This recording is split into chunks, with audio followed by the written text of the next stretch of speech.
To 7B, the Stage 3 drought update. Mr. Hagemark. Chair Kilborn, Commissioners, here to provide another status update on the current drought conditions. We're going to be going through the kind of a large review of drought status for the state, discuss how the community is doing with conservation. We're going to get into an update into our water supply strategy. We've now some significant changes with purchases and deliveries, and just want to walk through what that means. We're going to talk about the recycled water project status, and we're going to get into lake and reservoir operations, drought response capital project highlights. Oops, that's a typo. The urban water management plan, we're not going to be talking about that, and then water conservation program. So here's the latest from the drought monitor. I think as we discussed last time, it seems that Santa Barbara County is the epicenter of this drought. Everything kind of radiates out from there. Certainly the drought has been, continues to play a strong role, and it's been unfortunate to watch much of the state roll back their conservation efforts. And I maybe to say good for them. They have the supply now to back up a reduction, but that is not our situation. Things here remain very tight, and we continue to request the conservation remain at 35%. What we did see from here, though, is that Northern California's rainfall has been extremely helpful in the water market, but as we've talked about before, getting that water to Santa Barbara, we can only move so much water, and so that we are unable to fully take advantage of all the water they did get in Northern California, but it will be making up about a third of our supply, the water that we're able to import. So conservation for June, 36% for June, which maintains our 35% cumulative, and that goes back to Stage 3 declaration, which was May 2015. This graphic, which is also in the manager's report, just wanted to kind of summarize where our community is at. The 12-month running average is at 88 gallons per capita, in comparison to our 20 by 2020 goal, which was that's a 20% reduction is what we were looking for, and our goal was 117 gallons per capita per day. So we are clearly below that. And then you can see also in there our residential gallons per capita day. That's what we actually have to report to the state on a monthly basis, and that is in the 60s, 65 gallons per capita per day. And that does fluctuate. As you can see, it was down around 50 this winter. So water supply strategy has been updated. You will note that there is no red showing, which we've seen in for a long time now, for additional conservation and supply. We believe with our current supply strategy and water that we have secured, we have adequate water through 2018. What this graph does not show, and what I will be working on for our next meeting, is trying to show the peak demand shortages. So although we have adequate water on hand, we do have challenges next summer that we are forecasting where we will not have adequate supplies to meet those peaking demands. And we will be bringing back some options this fall to discuss how we might tackle that. We could ultimately just wait until next summer and institute, higher conservation, or we may take a preemptive approach and implement some mild regulations, maybe this winter or late fall, that might get us the savings that we need to meet those peak demands next summer. So we'll be hearing more from that. You will notice on here the recycled water. We have increased those numbers for year 5 to reflect the our more positive outlook on those production. Groundwater well production this year is going to peak. We do anticipate it starting to fall off I believe next year's groundwater production is about 400 to 500 acre feet less than this year. The supplemental water that you see there is water that we have secured. And I will add the caveat: you remember we entered into agreement to buy 4,000 acre feet of water from AVEC. That agreement has been executed by AVEC and CCWA in the city. The challenge right now is it's being held up with the Department of Water Resources, who ultimately has to approve the sale. And the challenge that they're having, and we're getting more details on it, is the exchange rate. If you might recall, we had a unbalanced exchange rate in which we borrow 4,000 acre feet and return 2,000. Comment. Question before we move off at groundwater, which we probably did. What is the chloride situation in the coastal wells looking like? It's a great question. We have not seen an increase in those chloride concentration. Initially, last summer, we saw an increase, but it's stabilized and we haven't seen it change. We expect, though, after the summer that we're going to see that change, because we've now have all 8 wells online, and so we anticipate seeing an increase. Thanks. So as far as the imported water, what DWR is hung up with apparently is other agencies, I think, got a little more greedy with the exchange rate, and it's looking more like just an outright purchase, because the return water that they have to do is so small that DWR is trying to figure out how to move forward.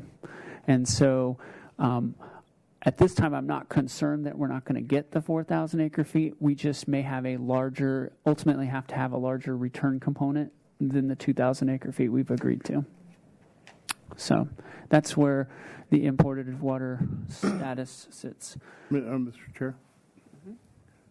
It's just been a couple months. I haven't seen the graph in a while. No state water out in 2017-18 at all. We have that in there. I think it's very conservative, given that the reservoirs in Northern California are pretty full, that we will get something next year.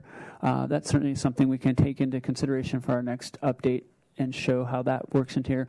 Where I think it's really going to play out is that purchased water, because that's what we'll start working on this fall, is year 8, just creating another graph. And what we'll do is that state water allocation is going to push off our purchased water, stretch it out even further. Ultimately, we see that purchased water being able, if we do receive rains, things improve dramatically, that water being used to repay the nearly 7,000 acre feet of water that we have now borrowed. And we also are continuing to pursue the banked water with Dudley Ridge. It's looking like that water can be returned this fall. So we don't have anything in writing yet, but we've gotten a verbal that they're interested in trying to make that happen. So supply management, I think I've already covered some of these. The conveyance limitations of 3,300 acre feet, we have been taking advantage of others' capacity in the pipeline.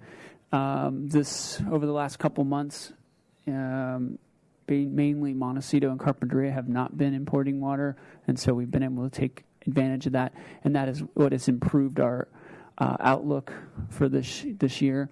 Carryover water and storage at Kachuma is anticipated to be exhausted by December, but Kachuma is going to continue to play a role for the storage of water. And later on in my presentation, I want to go over there is a proposal out from the Bureau on how to handle evap, both now and then once carryover is gone. Things are moving in a better direction. And then the groundwater peaking. But as we discussed, I think at our last meeting, we had talked about this being the meeting we potentially would need to implement some type of temporary restriction. We do not believe that it's necessary at this time. Demand management side, we have a cumulative average remains at 35%. The state regulations have kind of relaxed and allowed agencies to take on what they believe is necessary with a minimum requirement that they have a plan to have conservation in place to ensure adequate supplies for the next 3 years. As I mentioned, we do not see any need for temporary regulations this summer. However, based on continued drought conditions, there will be a need for further reduced demands for next summer, and we'll kick that off in September and start those options. So Lake Kachuma is at 13% of capacity. We expect by the time the downstream release is done, the reservoir will have dropped about 10 feet. They're releasing about 8,000 acre-feet over the next 6 to 8 weeks. The barge was successfully moved on June 28th and 29th. Things went actually very smoothly, and which has kind of freed up their release to begin. Hilton Creek trout will remain in the San Ynez River watershed. This has been a discussion we've spent a lot of water, and I guess water's money, ensuring the success of the Hilton Creek project. And unfortunately, our desire to move those fish out of the Hilton Creek and into some type of hatchery where we can protect those fish was not supported by nymphs.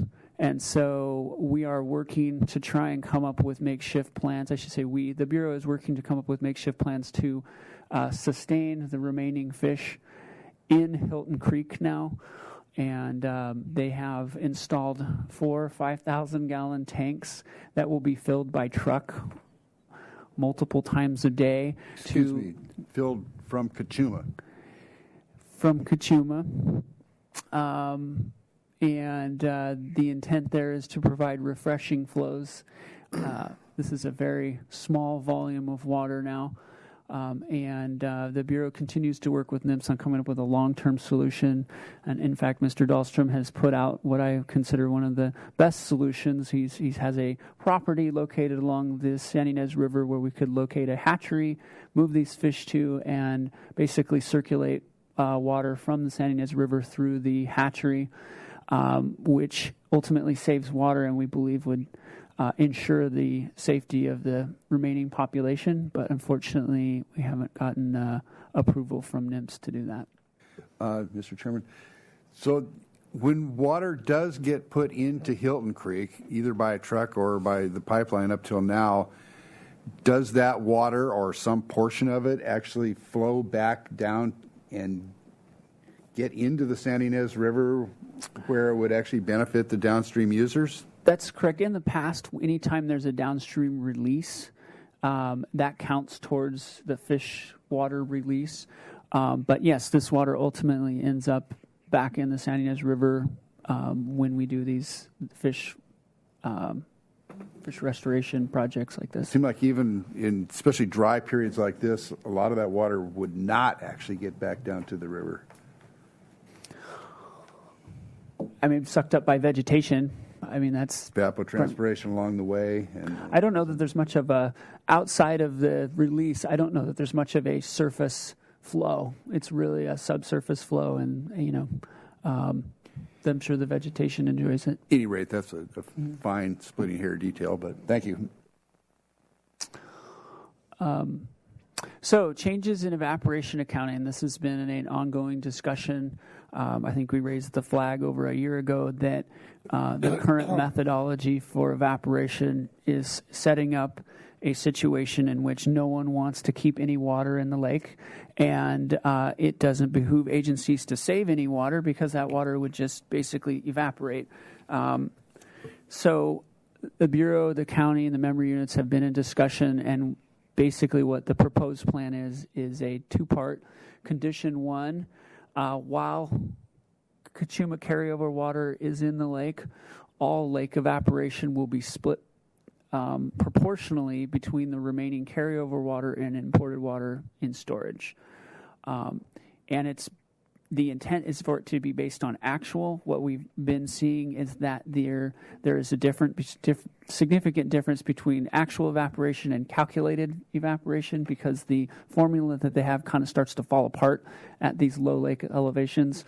And so there's a concurrence to move towards something that's based on actual evaporation, which makes sense. While unallocated water is remaining, that will be used to offset those evaporative losses. And basically, sometime in August, we are assuming that unallocated water, that'd be water that was either tunnel inflow or rain that fell on the lake this last winter, which was minimal. There's an account basically of that unallocated water, and that has been going to meet the evaporative losses of the lake. And once that has been exhausted, the full evaporative losses will then be put on the remaining carryover and imported water. Mr. Chairman, when you say actual evaporative losses, does this mean a pan evaporimeter right by the side of the lake, or some calculations actually made on the lake itself? It will be based on the pan evaporation, but the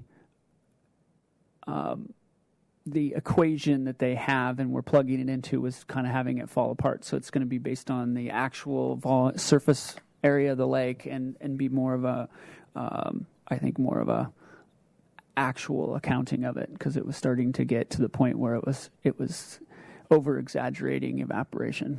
Yes, I'm sure you're aware there can be differences between open water evaporation on a lake and what even a pan evaporimeter right next to the side of the lake. Yes, and it's been calibrated, but yes, certainly we start to get down to these low levels, and the lake operates very, very different. I do have to say that if there's a significant upside, the downstream release that's going on now is going to reduce the ultimate surface area of the lake, which in turn should reduce the amount of evaporation that can occur. There's a positive. Yeah, there's no evaporation. So condition 2, when carryover has been exhausted, evaporation shall be shared proportionally between the minimum pool and imported water storage. This, I think, is important because this is probably reality starting in January timeframe. And I think it gets us back to the position that we took about a year ago, which is we want to have a situation. I have no problem taking normal evaporation on the water we store in there, but it really changes the dynamics. That really, I think, adds a lot more incentive to conservation and storage of water in the lake. So I think it's a much more positive place to be going forward. And so these are all things, ultimately I think we'd like to see rolled into the master contract renewal to try and address, I think, things that, to be honest with you, I mean, this is a pretty big extreme, but things that we can iron out in the future so there's more certainty. Because I think this was something that it's very difficult to plan for our community and come up with a strategy to ensure water when we don't know what the rules are. And so we're defining the rules as we go, certainly seeing where we can kind of have reasonable evaporation on that water allows us to plan for that. Actually, I do have one question on that. So we've got the the grand jury report, and then we actually do have, which seems like isn't going to have a lot of impact, but then we have things like this that you just mentioned with the evaporation, which is something we've been dealing with and discussing for well over a year. So how do we ensure that these types of agreements that we're coming to now are actually put into the contract that's going forward? I mean, is this something we should put in the grand jury report? Would that be helpful? I don't think it really belongs in the grand jury report, and certainly since the Bureau is writing the rules right now, this is going to be it will be included. I don't think we need to state it, and I really, like you mentioned, I don't think the grand jury, it's really to put it in there, but I don't think it'll be lost. Okay. I think it'll be fresh in our minds that, how do we operate this lake when it gets down to these extremes? What is a way that, I think going back to our point, how do we continue to set up and operate the reservoir such that we're encouraging people to conserve, to explore different options that actually they're not punished for having that water in the lake. Mm-hmm. Mm-hmm. Okay, thanks. I just appreciate the work that you and staff and the rest of the member units have gone through to make these agreements, and don't want them to be lost going forward. So just wanted to give a little summary. Again, I apologize for the quality of the scan, but this is just showing what's remaining. You see the small chunk of unallocated water at the very top there. That's the water we expect to, it is actually being hit with evaporation. That's what's taking the evaporation right now for the lake, and we expect that to be exhausted in early August. Carryover water, the city owns about 2,300 acre feet of that. So we are one of the larger shareholders of that water. And so we're going to see some pretty significant evaporation starting in late August, September on. And so we anticipate that water getting hit pretty hard. We have this light blue line right here is the imported water. That's the imported water in storage. I want to say the majority of that is Goleta.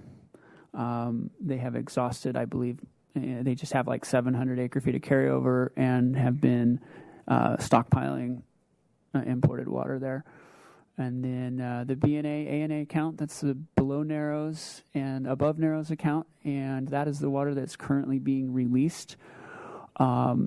As we've talked about in the past, and this goes back to that bank rain discussion, that's how much water they have on the books, but every day that they release, they get more water from that's water flowing out of the sediment or dewatered portions of the reservoir. And so we anticipate that potentially could grow by about 1,000 acre feet by the time the release is done. And that's why I think they're targeting something above 8,000 acre feet of a release, even though they currently have 7,800 on the books. And that's the so-called bank storage. That's the bank storage, yeah. And then minimum pool. All right. I brought this graphic back just because it seems to tell an interesting story. And you can see when we declared our stage 1, 2, and 3 and as it compares to the last drought in the 90s. And, of course, here's when that miracle month of March hit, and we missed that. And what we're going to see now is it dropping off fairly rapidly with the summer demand and downstream release. But hopefully year 2 will come around. This we'll take this next one if it comes. Got this, continue to get just wonderful photos from Bill Dewey. I want to give recognition to a local photographer who enjoys flying around our great county and taking pictures, and he's provided some great pictures that I think help illustrate just how low the lake is. And you can see the intake tower way over here that used to be gravity fed. And this is where the barge was originally, and here's where the barge is now. And you can see basically this pipeline that runs all the way over there. The distance between site 1 and site 2 is about 6,000 feet that was added, and I believe site 1 to the tower was 3, so it's roughly around close to 10,000 linear feet of pipeline that now is our lifeline to moving water to the South Coast. Drought response capitals, as I'd mentioned, we have all 8 potable groundwater wells are in production. I don't think I've had a chance to say that over the last 2 years. It's been very frustrating chasing all the challenges with our groundwater wells, but they are in production, and we've made a lot of improvements to them, so hopefully we'll get a good solid run out of them. We continue to monitor seawater intrusion. We have not seen a significant change from last summer, but we expect it to change by the end of the summer. Desal project update. It was an item on the agenda, and unfortunately we had some new information come in on Tuesday at our meeting with them. And so we're going to come back for more discussion on that, but basically the on-site work, the treatment trains have been delivered to the site. Plumbing and electrical is ongoing, basically to tie it all together. Scheduled to begin work offshore, that's next week. This is something that we've been waiting to get the green light on. This has not been the Coastal Commission has not been the issue here. It was basically, I looked to IDE. They've taken a long time to put together their anchoring plan, and unfortunately, waited towards the end to do it. So this work is anticipated to get kicked off. They do have most of the materials that they need. Contaminated soils continues to be ongoing and is some of the cost increases that we're going to be looking at in the coming weeks' schedule. We are looking at a delay from the October startup. At this point, we don't have a firm date, but I do have several meetings set up next week with the higher-ups at IDE, and we're going to be trying to see if we can't nail down what exactly those changes are. One of the issues that's currently in play is they're called transition pieces. So as we've discussed before, there's an high-density polyethylene line that runs out to our intakes. But along that way, there are fittings. They are fiberglass fittings that they use to transition the communication and electrical line in and out of that pipeline, because ultimately it travels inside the pipeline to get to the pumps at the very end. When we were pressure testing those at just 50 psi, the one on shore exploded. And unfortunately, they're very custom pieces, and so that is what we are working right now to try and figure out how to replace, and there are 4 of them. So, Excuse me, Mr. Chairman.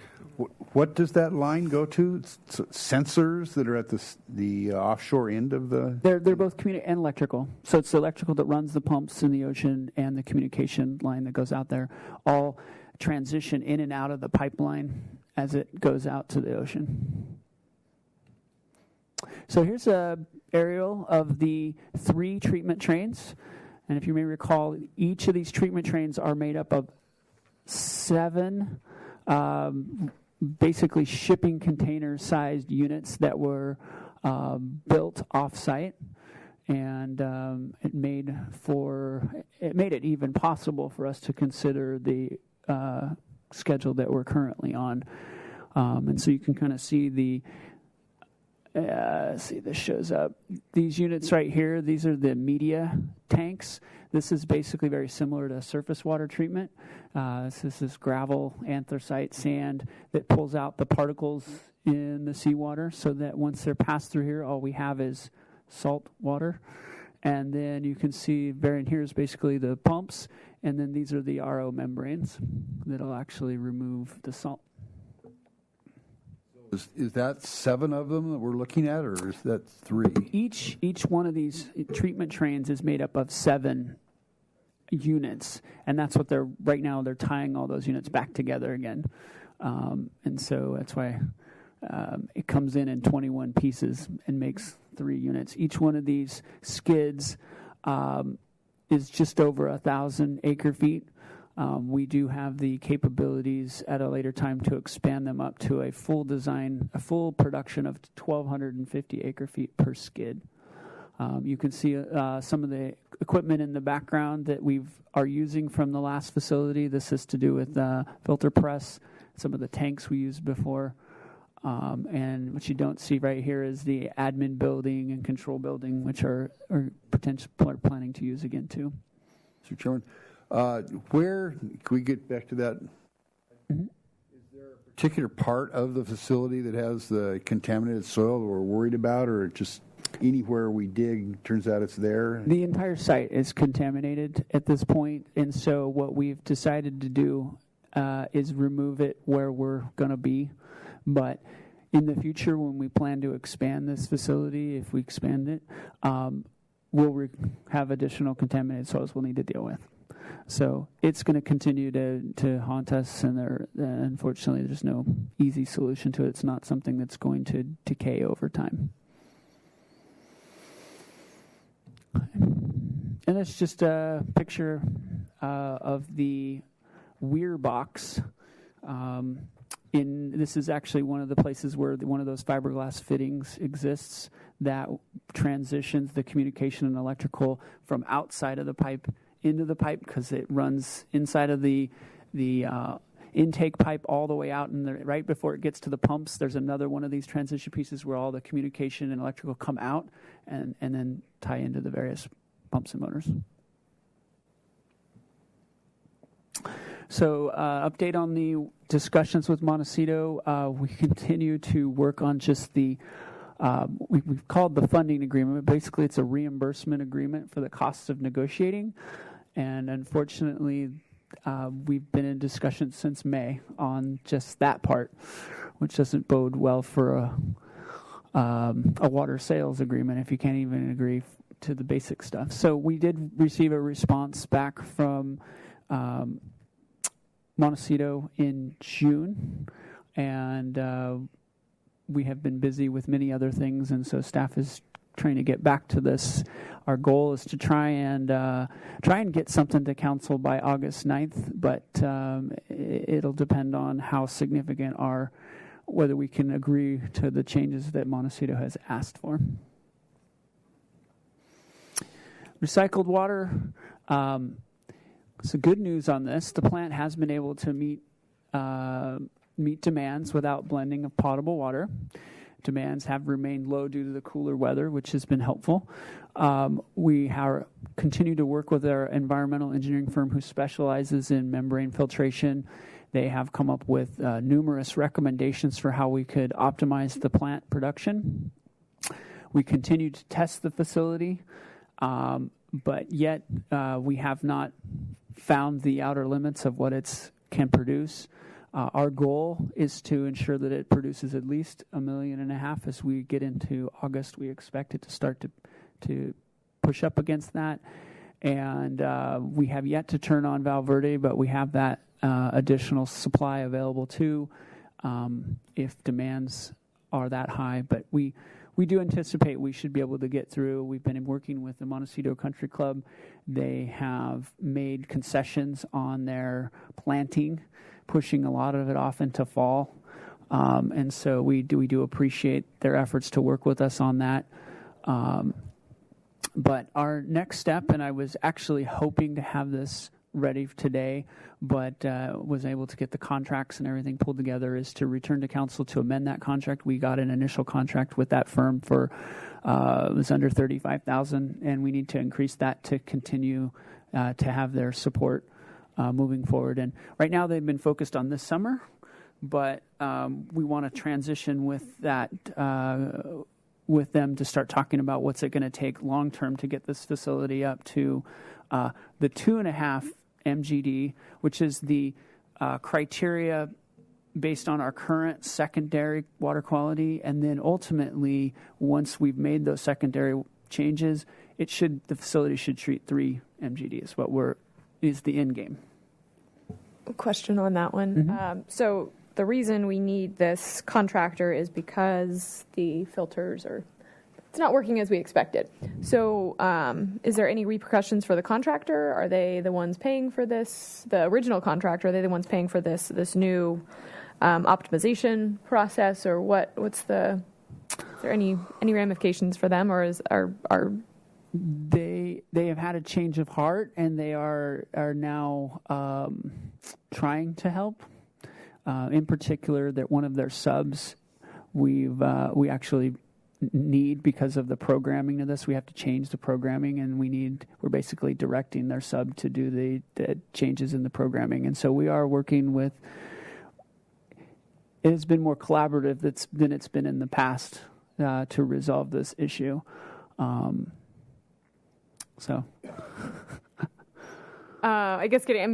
guess I'm kind of thinking cost-wise. I mean, is this something that we've accounted for in current rates, or is this something we're going to have to account for in future year rates? We're going to have to address this in future rates. Certainly, we are going to be pursuing reimbursement for damages. We just don't know what those damages are at this time, and or who's responsible. Those are yet to be resolved. And to be honest with you, we're really focused on meeting our current demands. And once we've gotten to that point, then we feel like we can take a step back and start to go after, making the city whole at the end of the day. And at this time, I'm going to turn it over to Ms. Ward, who, by the way, is our new water conservation supervisor as of July 1st, a position that we have sorely needed for a long time. And we're glad to finally have that approved in the budget. And so anyway, congratulations. Thank you. I'm glad to be here. So members of the commission, I wanted to share with you Smart Irrigation Month, which is the month of July. This is a nationwide campaign from the Irrigation Association. And as temperatures increase and irrigation increases during the summer, we want to draw attention to the importance of using water efficiently and increase public awareness about simple practices and innovative technologies that homeowners and businesses can use to reduce irrigation waste. So it's estimated that as much as 50% of water used outdoors is wasted from inefficient watering systems and methods. Basically, when your irrigation system applies more water than your plants and soil can absorb, that water's wasted. Here in Santa Barbara, a typical landscape needs about 2 feet of irrigation water applied per year, and most people apply 5 feet, so they're overwatering by more than twice as much. And over the year, plants' water needs change as the seasons and the weather changes. So plants need peak watering in the summer months, right here, when the when the days are longer, the evaporation is higher, and as the weather changes and the seasons change, we call these our shoulder months, which is the spring and the fall. You can see it dramatically drops off. The days get shorter, they get cooler. We generally get precipitation in the winter, so most plants do not need water at all in the winter. They can get it all from rain.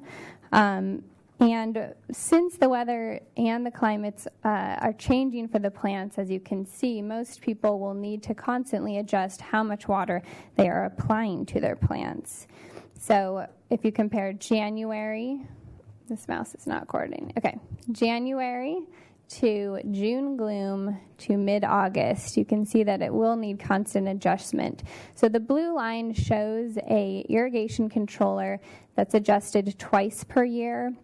But what we often find is that people do not adjust their controller at all over the entire year. So this would be a flat blue line. The green line is a controller that's adjusted weekly based on the weather, and that's correct watering. So anything between these two lines is the overwatering and the waste. So how can you easily adjust your controller? Well, there is a wonderful feature called the watering percent adjust that allows you to adjust the watering in one easy step on your controller. So there should be a feature called either water budget or a little percent sign or seasonal adjust. And that can be bumped up or bumped down to match the percentage that we post on our website each week. So the watering percent adjust is a percentage of the maximum amount of water that you would apply on your landscape in July or August when temperatures are high, rainfall is scarce, and the days are long and hot. It's updated weekly on our website using data collected from local weather stations, and we also post it on Twitter every week as well. So as new watering percent adjust values fluctuate over the year and over the week, the controller's percentage adjust feature should be set to match that for the perfect amount of efficient watering. Weekly is what we recommend, but at least monthly will get you pretty close to the plant's water needs. And the city is here to help people better understand this concept. We have free water checkups for both homes and businesses where we show them how to find their percent adjust on their controller, how to adjust it, and to show them what it does to their controller. Basically, that one simple step will make all of your run times either shorter or longer. So you don't have to go through program A, program B, and adjust every single start time. It just does it very quickly for you. We also have do-it-yourself videos on YouTube that go through this whole program, as well as quite a few other great irrigation do-it-yourself videos. And we have a rebate for smart irrigation controllers. This is a sprinkler timer that will adjust itself based on the weather, and that's either through satellite data or an on-site weather station. These are great controllers, but they are recommended for larger landscapes or someone that's very technologically savvy, because they do still need some hands-on work. What we like to say is that there's no sprinkler timer that's a set it and forget it type of device. These do need a lot of adjustment for them to stay efficient. Some more information on all of these programs can be found at santabarbaraca.gov/waterwise. And we're here for any questions you may have. Thank you. Any questions, comments from the commission?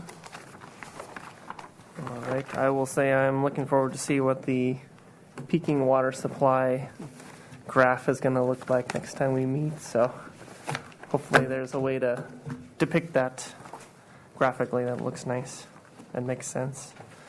Okay, moving on to item number 8.